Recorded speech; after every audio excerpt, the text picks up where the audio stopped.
Magic Finger by Roald Dahl.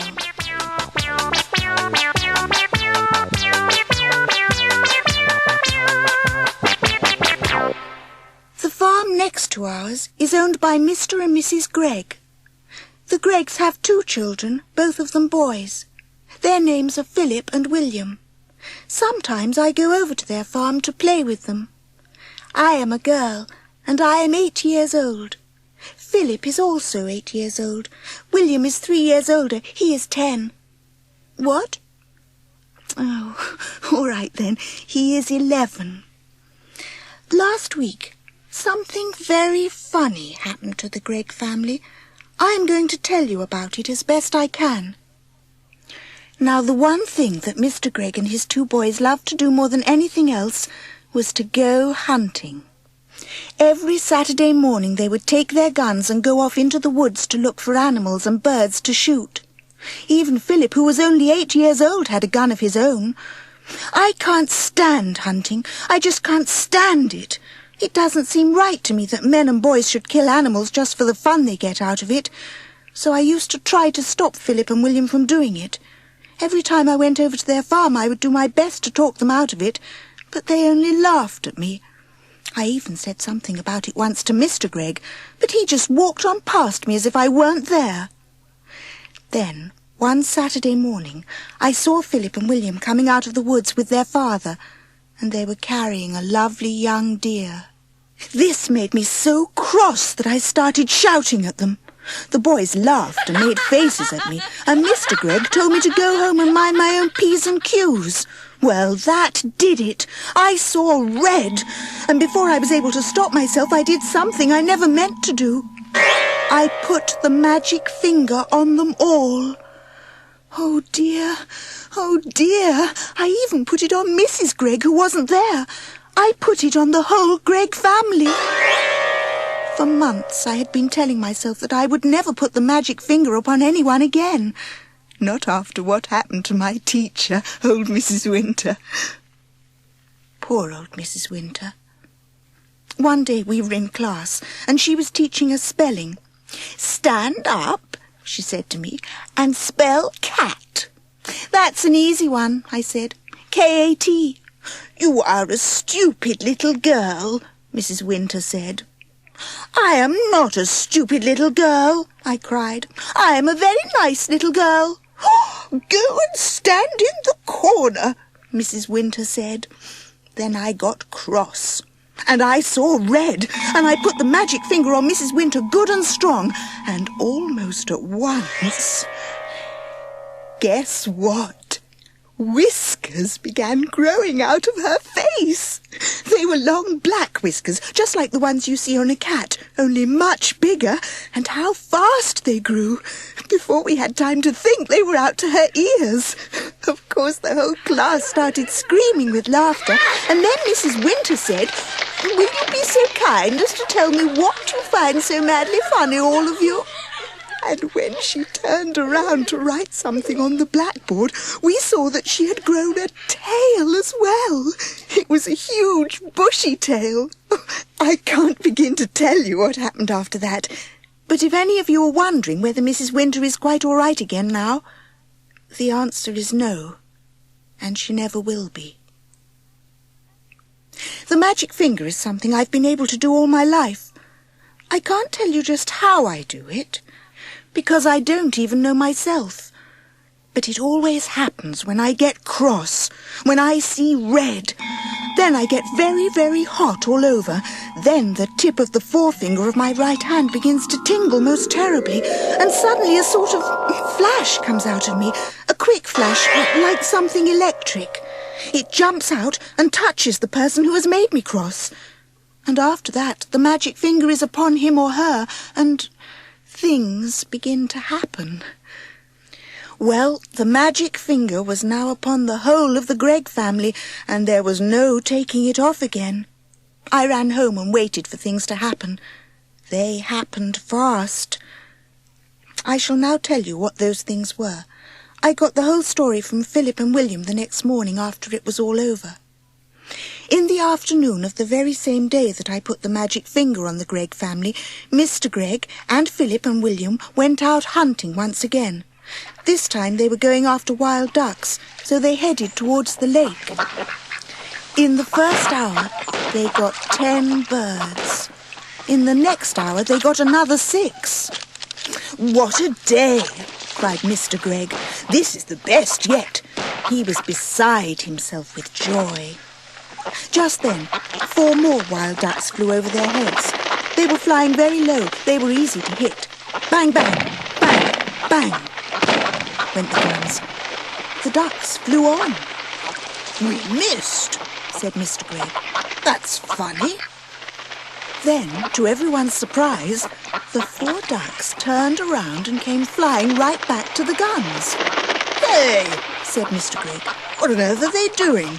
They're really asking for it this time." He shot at them again. So did the boys. And again they all missed. Mr. Gregg got very red in the face. "It's the light. It's getting too dark to see. Let's go home." So they started for home, carrying with them the 16 birds they had shot before. But the 4 ducks would not leave them alone. They now began flying around and around the hunters as they walked away. Mr. Gregg didn't like it one bit. "Be off!" he cried, and he shot at them many more times, but it was no good. He simply could not hit them. All the way home those 4 ducks flew around in the sky above their heads, and nothing would make them go away. Late that night, after Philip and William had gone to bed, Mr. Gregg went outside to get some wood for the fire. He was crossing the yard when all at once he heard the call of a wild duck in the sky. He stopped and looked up. The night was very still. There was a thin yellow moon over the trees on the hill, and the sky was filled with stars. Then Mr. Gregg heard the noise of wings flying low over his head, and he saw the 4 ducks, dark against the night sky, flying very close together. They were going around and around the house. Mr. Gregg forgot about the firewood and hurried back indoors. He was now quite afraid. He didn't like what was going on, but he said nothing about it to Mrs. Gregg. All he said was, "Come on, let's go to bed. I feel tired." So they went to bed and to sleep. When morning came, Mr. Gregg was the first to wake up. He opened his eyes. He was about to put out a hand for his watch to see the time, but his hand wouldn't come out. "That's funny. Where's my hand?" He lay still, wondering what was up. Maybe he had hurt his hand in some way. He tried the other hand. That wouldn't come out either. He sat up. Then for the first time he saw what he looked like. He gave a yell and jumped out of bed. Mrs. Gregg woke up, and when she saw Mr. Gregg standing there on the floor, she gave a yell too, for he was now a tiny little man. He was maybe as tall as the seat of a chair, but no taller. And where his arms had been, he had a pair of duck's wings instead. But, cried Mrs. Gregg, going purple in the face. "My dear man, what's happened to you?" "What's happened to both of us, you mean?" shouted Mr. Gregg. It was now Mrs. Gregg's turn to jump out of bed. She ran to look at herself in the glass, but she was not tall enough to see into it. She was even smaller than Mr. Gregg, and she too had got wings instead of arms. Oh, sobbed Mrs. Gregg. "This must be witches' work," cried Mr. Gregg. And both of them started running around the room, flapping their wings. A minute later, Philip and William burst in. The same thing had happened to them. They had wings and no arms, and they were really tiny. They were about as big as robins. "Mama, Mama, Mama!" chirruped Philip. "Look, Mama, we can fly!" And they flew up into the air. "Come down at once," said Mrs. Gregg. "You're much too high." But before she could say another word, Philip and William had flown right out of the window. Mr. and Mrs. Gregg ran to the window and looked out. The 2 boys were now high up in the sky. Then Mrs. Gregg said to Mr. Gregg, "Do you think we could do that, my dear?" "I don't see why not," Mr. Gregg said. "Come on, let's try." Mr. Gregg began to flap his wings hard, and all at once, up he went. Then Mrs. Gregg did the same. "Help!" she cried as she started going up. "Save me!" "Come on," said Mr. Gregg. "Don't be afraid." So out of the window they flew far up into the sky, and it didn't take them long to catch up with Philip and William. Soon the whole family was flying around and around together. "Oh, isn't it lovely?" cried William. "I've always wanted to know what it feels like to be a bird." "Your wings are not getting tired, are they, dear?" Mr. Gregg asked Mrs. Gregg. "Not at all. I could go on forever." "Hey, look down there," said Philip. "Somebody is walking in our garden." They all looked down, and there below them, in their own garden, they saw 4 enormous wild ducks. The ducks were as big as men, and what is more, they had great long arms like men instead of wings. The ducks were walking in a line to the door of the Greggs' house, swinging their arms and holding their beaks high in the air. "Stop!" called the tiny Mr. Gregg, flying down low over their heads. "Go away! This is my house!" The ducks looked up and quacked. The first one put out a hand and opened the door of the house and went in. The others went in after him. The door shut. The Greggs flew down and sat on the wall near the door. Mrs. Gregg began to cry. "Oh dear, oh dear, they've taken our house. What shall we do? We have no place to go." Even the boys began to cry a bit now. "We will be eaten by cats and foxes in the night," said Philip. "I want to sleep in my own bed," said William. "Now then, it isn't any good crying. That won't help us. Shall I tell you what we are going to do?" "What?" they said. Mr. Gregg looked at them and smiled. "We are going to build a nest." "A nest?" they said. "Can we do that?" "We must do it. We've got to have somewhere to sleep. Follow me."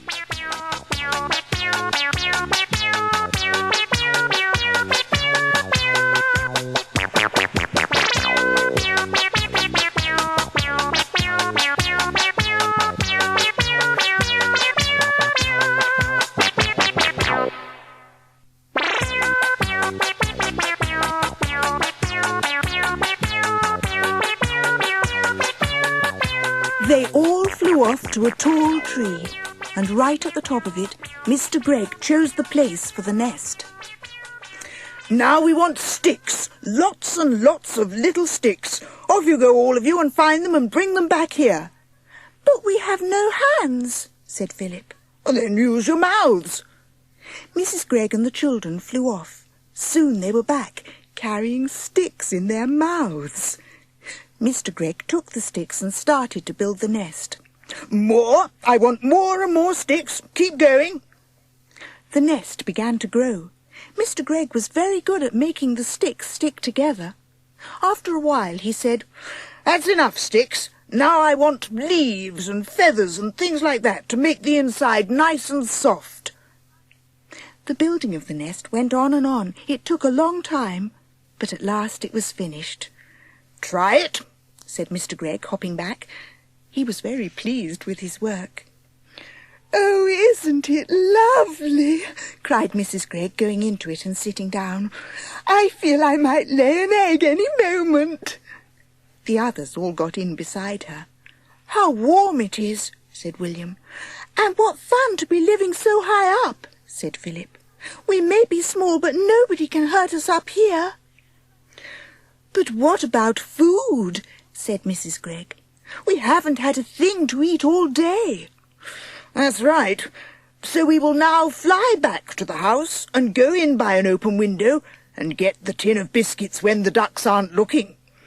"Oh, we'll be pecked to bits by those dirty great ducks," cried Mrs. Gregg. "We shall be very careful, my love," said Mr. Gregg, and off they went. But when they got to the house, they found all the windows and doors closed. There was no way in. Just look at that beastly duck cooking at my stove, cried Mrs. Gregg as she flew past the kitchen window. How dare she? And look at that one holding my lovely gun, shouted Mr. Gregg. One of them is lying in my bed, yelled William, looking into a top window. And one of them is playing with my electric train, cried Philip. Oh, dear, said Mrs. Gregg. They've taken over our whole house. We shall never get it back, and what are we going to eat? I will not eat worms, said Philip. I would rather die. Or slugs, said William. Mrs. Gregg took the two boys under her wings and hugged them. Don't worry, I can mince it all up very fine and you won't even know the difference. Lovely slug burgers, delicious worm burgers. No, cried William. Never, said Philip. Disgusting, said Mr. Gregg. Just because we have wings, we don't have to eat bird food. We shall eat apples instead. Our trees are full of them. Come on. So they flew off to an apple tree. But to eat an apple without holding it in your hands is not at all easy. Every time you try to get your teeth into it, it just pushes away. In the end, they were able to get a few small bites each, and then it began to get dark, so they all flew back to the nest and lay down to sleep. It must have been about this time that I, back in my own house, picked up the telephone and tried to call Philip. I wanted to see if the family was all right. Hello, I said. Said a voice at the other end. Who is it? I asked. Philip, is that you? Oh, stop it, I said. Then there came a very funny noise. It was like a bird laughing. I put down the telephone quickly. Oh, that magic finger! What has it done to my friends? That night, while Mr. and Mrs. Gregg and Philip and William were trying to get some sleep up in the high nest, a great wind began to blow. The tree rocked from side to side, and everyone, even Mr. Gregg, was afraid that the nest would fall down. Then came the rain. It rained and rained, and the water ran into the nest, and they all got as wet as could be, and oh, it was a bad, bad night. At last the morning came, and with it the warm sun. Well, said Mrs. Gregg, thank goodness that's over. I never want to sleep in a nest again. She got up and looked over the side. Help! She cried. Look down there. What is it, my love? Said Mr. Gregg. He stood up and peeped over the side. He got the surprise of his life. On the ground below them stood the 4 enormous ducks, as tall as men, and 3 of them were holding guns in their hands.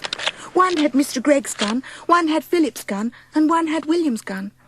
The guns were all pointing right up at the nest. No, called out Mr. and Mrs. Gregg both together. Don't shoot! Please don't shoot! Why not? Said one of the ducks. It was the one who wasn't holding a gun. You are always shooting at us. Oh, but that's not the same. We are allowed to shoot ducks. Who allows you? Asked the duck. Well, we allow each other, said Mr. Gregg. Very nice, said the duck. And now we are going to allow each other to shoot you. I would love to have seen Mr. Gregg's face just then. Oh, please, cried Mrs. Gregg. My 2 little children are up here with us. You wouldn't shoot my children. Yesterday you shot my children.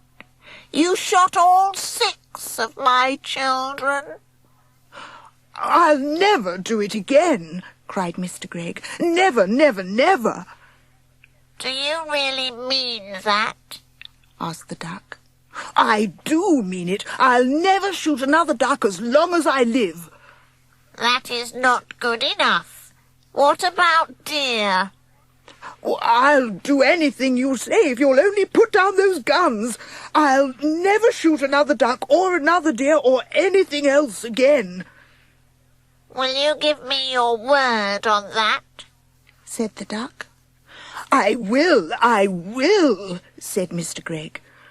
"Will you throw away your guns?" asked the duck. "I will break them into tiny bits, and never again need you be afraid of me or my family." "Very well.